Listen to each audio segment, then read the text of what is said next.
ได้ยินข่าวว่าเมื่อนะแม่เพิ่นมาแล้วก็เอางูเหลือมหายตัวสำคัญงูมันตายแบบนี้มัดใส่กระเป๋าตื่นมาเห็นเกี่ยวพักเขาใส่พักนั่งตู้นะทุกคนจะกินนี่หอมแหงคอยตดได้มึงกินนี่หอมเหรอหอมเลยอ่ะคอยตดได้มึงกินคอยตดได้มึงกินสบายดี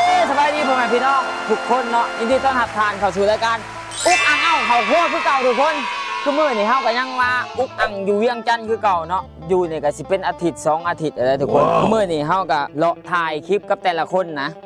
คือมื้อนี่เฮาสิเฮ็ดมีแกงเห็ดทุกคนมีเห็ดขาวเห็ดเฟืองแล้วก็เห็ดบดเห็นบ่ว่าเห็ดนางฟ้าแล้วก็มีครั้งแรกเนาะที่ข่อยเคยกินทำอิดว่าสิแกงแต่เห็ดแล้วก็มาเป็นแขกรับเชิญโอ้ข่อยมีกระหอกอยู่ตู้เย็นเหมือนกันแกงกระหอกใส่เห็ดมันได้บ่ข่อยเลยว่าเอ้าได้ก็น่าจะได้เนาะแกงกระหอกใส่เห็ดมาพี่น้อง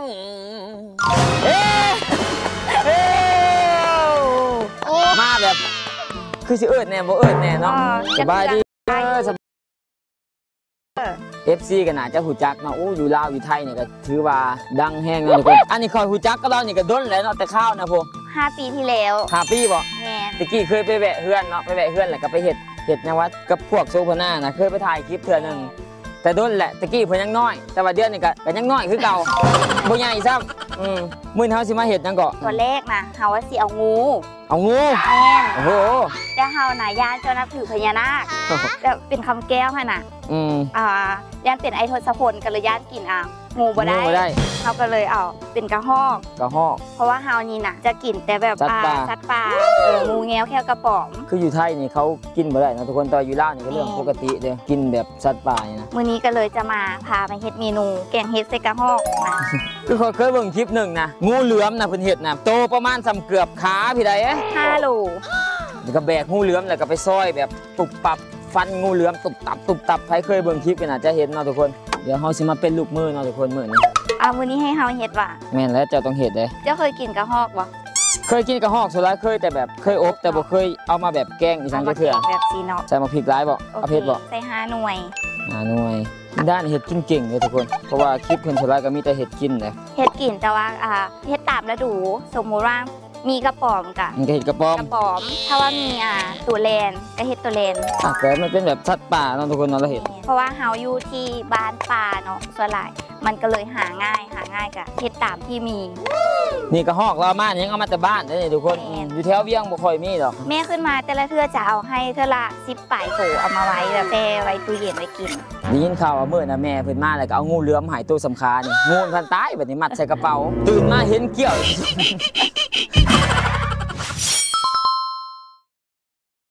ใส่เลยบ่ใส่เลยนี่นะอันนี้นะบ้านเจ้าสิใส่แต่ว่าเฮาตัวร้ายก็มีแต่ตัดอะไรก็ตำหน่อยนึงใส่เบอร์ยาวๆนี่เลยบ่บ้านเฮาจะใส่สิอันนี้ก็คือเป็นสูตรไทยเมยเจ้าก็เคยจ่ายเนาะไปบ้านเฮาเคยจ่ายซื่อๆมันเป็นแบบบ้านปากกระดิ่งค่ะนะบ้านเฮาน่ะเกือบทุกหลังคาเหือนนะเวลาเขาใส่หัวสิงไข่นะเขาจะใส่แบบนี้แม่นแล้วก็ใส่ลงไปใส่หัวเดียวก็พอแล้วแล้วยังอีกวันนี้ต่อไปก็หอกไปใส่ที่รูปฐานฟดก่อนแม่นถ้ามันฟดก่อนถ้ามันฟดแบบ1 น็อตเข้ามาเขาก็จะใส่กระหอกแล้วก็ใส่เห็ดลงไปเบิดนี่หรือว่าใส่เห็ดแม่นใส่เบิดเลยโอ้โหมันสิบ่กิน3 หลังคาเฮือนถูกเบิดเดี๋ยวมันก็ยอบลงแม่นเพราะว่าข่อยก็เห็ดกินก็ถือว่าเห็ดเป็นอยู่เนาะแต่ก็บ่ถึงขั้นว่าเห็ดพอกำกาไปซื่อๆนะเห็ดได้แต่แนวเฮามักตัดอีกบ่กระหอกนี่คือตอนใหญ่เถอะว่าเอาใส่เป็นตอนใหญ่ดิตอนใหญ่ได้บ่ติดเหลืองมาจากขันกระหอกในโซลานี่ถ้าแป๊บนึงแล้วเราก็จะใส่กระหอกลงไปกระหอกนี่เป็นกระหอกที่ได้มาจากแบบป้าที่มันเลืองแห้งกระหอกเนาะคือข่อยเคยไปมีการทุกคนกระหอกญี่ปุ่นนะมันจะแบบขุ่นแห้งเลยเป็นแบบคือหมาเนี่ยกระหอกญี่ปุ่นช่วงเห็นมันแล่นตามพวกไม้เจ้านั่งแล้วก็เอาหมากไม้หรือเอาอย่างเงี้ยเยินใช่แบบนี้มันก็ลงมาจับกินแล้วก็มันก็มาไต่รูปหัวมันได้กระหอกกระหอกที่บ้านเขานะแต่ก็เลยคิดว่าโอ้คำมึงอยู่บ้านอยู่นอกคือสิกระทุนยิงกินแหละแต่ในบ้านเขาบอกเคยกินบ่นี่ว่าจะได้ปะไปบ้านแพงคือกันไปไทยกระหอกนะเล่นไปเล่นมาเลยแต่เขาบอกกินเนาะอยู่ไทยคือเขาไปเห็นนี่บนแมนยังได้แนมเบิ่งบนแมนสะอ้อนแบบอยากเกี่ยวปากเด้ก็ห้องตัวนี้คือแซ่บคือมาตุ้ยแท้แต่ว่าเจ้าเคยกินบลังงู งูเคยกินแต่งูสิงหันงูเหลือมน่ะบ่เคยกินแต่ว่ากินได้อยู่เนาะกินได้อยู่สิเป็นแต่ว่างูเหลือมปะมันจะยังหยาบนะแล้วมันก็จะไม่กินแบบกินสุนกว่าแบบงูสิงเด้ก็บ่สุนกว่าน้อยนึงแล้วแบบสุนหลายเลยคล้ายๆสินะคล้ายสินไก่ปะซีนไก่ซีนเป็ดที่แบบเป็ดที่มันอยากเท่าในหนึ่งอะนะคือสินเป็ดเถาเดี๋ยวสั่งเบิ่งเลยทุกคนมันมีคลิปหนึ่งตัวเล่าอันนั้นนะควงงูนะกินงูนะทุกคนเบิ่งร้ายในคลิปนั้นนะมันโหดแหงแต่ว่าเขาตัดออกหลายตอนที่ป้าท้องงูแล้วมีกระหอก2 ตัวนะกระหอกในท้องงูเนาะน้ำฝนแล้วมันใส่ยังก่อนใส่กระหอกก่อนเลยทุกคนมันคือมาหาแต่เฮาอะควรนั่นน่ะใส่กระหอกลงไปเคยอยู่แกงเห็ดแต่บ่เคยแกงแบบคือแกงใส่กระดูกใช่ไหมแต่บ่เคยแกงใส่กระหอกมันก็น่าจะได้นะทุกคนได้คือแล่นก็เคยกินอยู่แต่ต้องออมไว้ใส่แล่นแต่เราอยู่ปักเสเนาะแต่ลินดาหันอยู่พักอยู่ปากกระดิ่งก็จะกินบ่คือกันกระดิ่งนี่เนื้อป่ะวะกลางอยู่กลางเนาะผ่านไปผ่านมาตลอดทุกคนปากกระดิ่งโอ้แต่5 ปีที่แล้วจะแวะเฮาเทื่อนึงแม่นเคยแวะเทื่อนึงอยู่ร้านที่เขามักกินอย่างมาอยู่นะก็เป็นสัตว์ป่าบ่เป็นสัตว์ป่าแล้วก็สัตว์ป่าเนาะป่าน้ำกระดิ่งนี่คือแซ่บสุดแล้วต่อมาก็จะใส่ผงนัวมากินนัวบ่โอ้ปกติข่อยใส่หลายกว่านี้โอ้ว่าใส่พี่แล้วข่อยใส่เบิ่งแต่กับบวงใหญ่แล้วปุลงไปนี่เน้นเต็มนัวเน้นความแซ่บไว้ก่อนได้นะทุกคนต้องมีกินกระหอกขึ้นมาเลย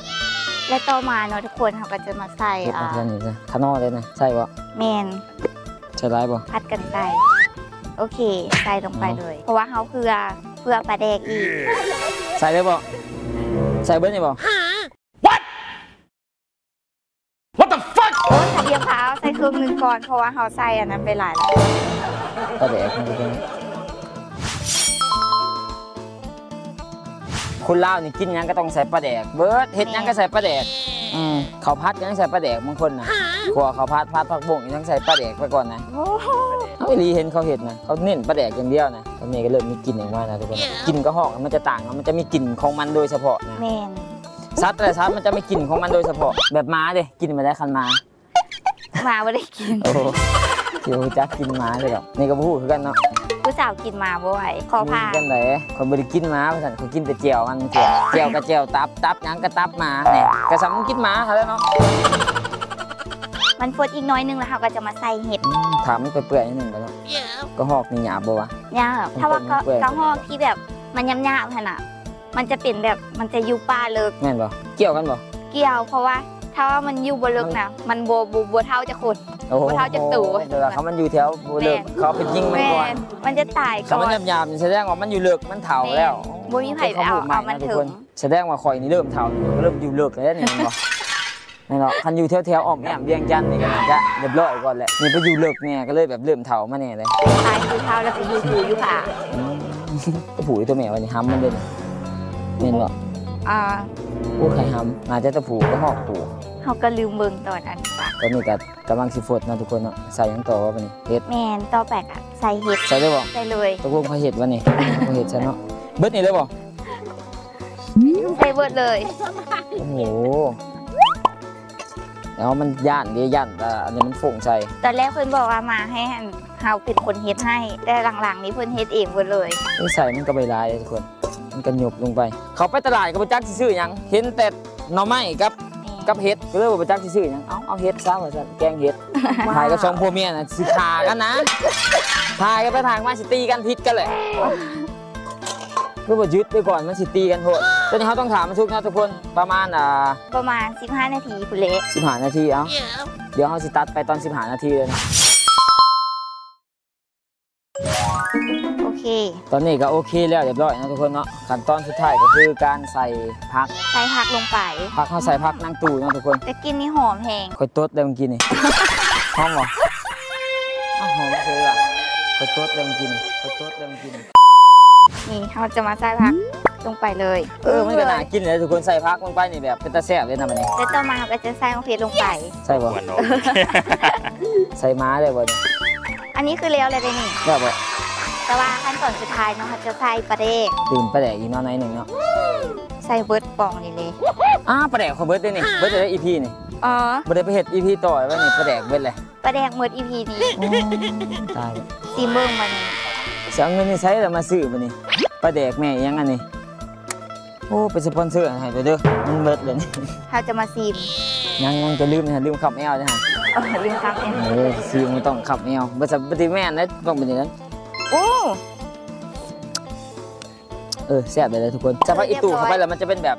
รสชาติมันจะต่างเลยทำอีทำประทานใส่พักมันจะเป็นแบบมีกลิ่นกระหอกน้ำแต่ถ้าใส่พักเข้าไปแล้วมันจะมีกลิ่นพักน้ำแบบนี้ อูมามิเนาะ คันคล้ายนี่ก็ได้ร้ายเต๋อเลยนี่นี่มันตักใส่ถ้วยเนาะ ตัวคนนี่กะจะบอกคิดขยายตัวเดียวหลังจากกินดี บ่ได้เลยตัวนี้ต้องแบบนี้ตลอด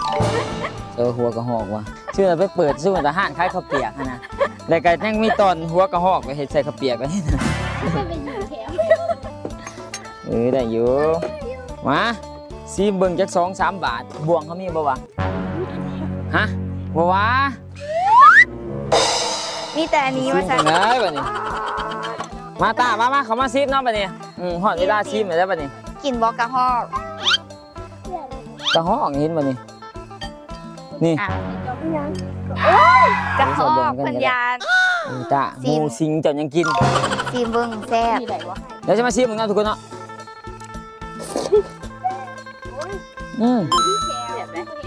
แซ่บบ่ คืออยู่บ้านเพิ่นไม่มีสัตว์ป่าเนาะเมนูยังกระตำนะใส่สัตว์ป่าไว้นะ แมน มันจะแกงหน่อไม้ใส่งูสิงหรือว่าจะเป็นขัวไข่ใส่งูเหลือมมันจะเป็นแบบนั้นนะ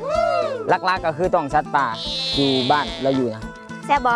นี่มาร์กแมนบ่แซ่บเนาะ กระหอกหากึ่งยากเลยคนแพงเลยตัวหนึ่ง ตัวนึงเกือบตัวละแสน คันเขาจะเห็ดแบบมันก็จะมีปิ้งท่าปลาแดกไผ่แบะออกอย่างเงี้ยนะก็มีกัน แล้วก็ ปิ้งปลาแดกอบ ใส่หัวสิงไข่แซ่บ หากินยากอยู่ไทยเนี่ยจะเป็นแบบสัตว์คุ้มครองว่าอยู่ลาวนี่คุ้มครองกว่ากระหอกนี่วะ เอ้า เอาแม่เอาไปอันไหนก็ได้เห็ดใส่ข้อก็ได้จ้านี่เจ้าก็เอาเสือกไม้นี่หอยใส่ข้อใส่ข้อกระหอกมีเฟกมีทุกว่าผ่านทุกคนไม่งงเด้อลองไปเห็ดเบิ่ง เต็มซิมให้เท่าไหร่ เต็ม10บ่เต็ม10ข่อยให้8 โอ้ได้หลายแท้ เพราะว่าเสียอย่างเดียวคือกระหอกมันยังหยิ่งเขียวอยู่เนาะมันยังเป็นโตจังสิอยู่นี่นะมันก็เลยแบบเป็นตาญาติแน่เนี่ยเบิ่งคือมาหน่อยนี่แต่มันเป็นกระหอกเด้อแต่รวมๆแล้วคือแซ่บทุกคนกินกับข้าวอีกครั้งนี่มันแซ่บ